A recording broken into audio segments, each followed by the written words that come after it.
ശബരീശ ദർശനം നിങ്ങൾക്കായി സമർപ്പിക്കുന്നത് Bharat Lajna multi state housing cooperative society limited, Kerala, Tamil Nadu and Pondicherry. മകരവിളക്കോത്സവത്തിനായി സന്നിധാനത്തെ എല്ലാ ഒരുക്കങ്ങളും പൂർത്തിയായി കഴിഞ്ഞിരിക്കുന്നു.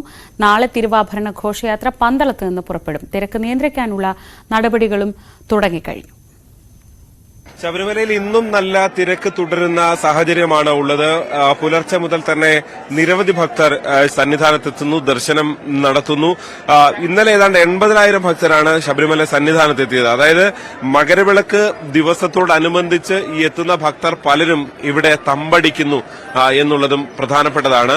എന്തായാലും ഇന്ന് എരുമേലി പേട്ടതുള്ളൽ കഴിഞ്ഞാൽ ഇന്ന് വൈകുന്നേരം അല്ലെങ്കിൽ രാത്രി മുതൽ അവിടെ പങ്കെടുത്ത പേട്ടതുള്ളലിൽ പങ്കെടുത്ത കൂടുതൽ ഭക്തർ കൂടി ശബരിമല സന്നിധാനത്തെത്തും. ഇവരെല്ലാവരും മകരവിളക്ക് ദർശനം കഴിഞ്ഞ ശേഷമായിരിക്കും മടങ്ങിപ്പോവുക എന്നതാണ് വിലയിരുത്തൽ. അതുകൊണ്ടുകൂടിയാണ് നാളെ മുതൽ പലതരത്തിലുള്ള നിയന്ത്രണങ്ങളുമുള്ളത്. നാളെ വെർച്വൽ ക്യൂ വഴി ബുക്ക് ചെയ്തവർക്ക് മാത്രമാണ് കാനനപാത വഴി, അതായത് കാനനപാത വഴി ബുക്ക് ചെയ്തവർക്ക് മാത്രമാണ് എരുമേലി കാനനപാത വഴി പ്രവേശനം ഉള്ളത്. മറ്റന്നാൾ 60,000 പേർക്ക് മാത്രമാണ് ദർശനം ഉണ്ടാകുക. അതിനടുത്ത ദിവസം 50,000, മകരവിളക്ക് ദിവസം 40,000, മകരവിളക്ക് ദിവസം 1,000 പേർക്ക് മാത്രമാണ് സ്പോട്ട് ബുക്കിംഗും മറ്റും ഉള്ളത്. എന്തായാലും വലിയ തിരക്ക് തുടരുന്നു.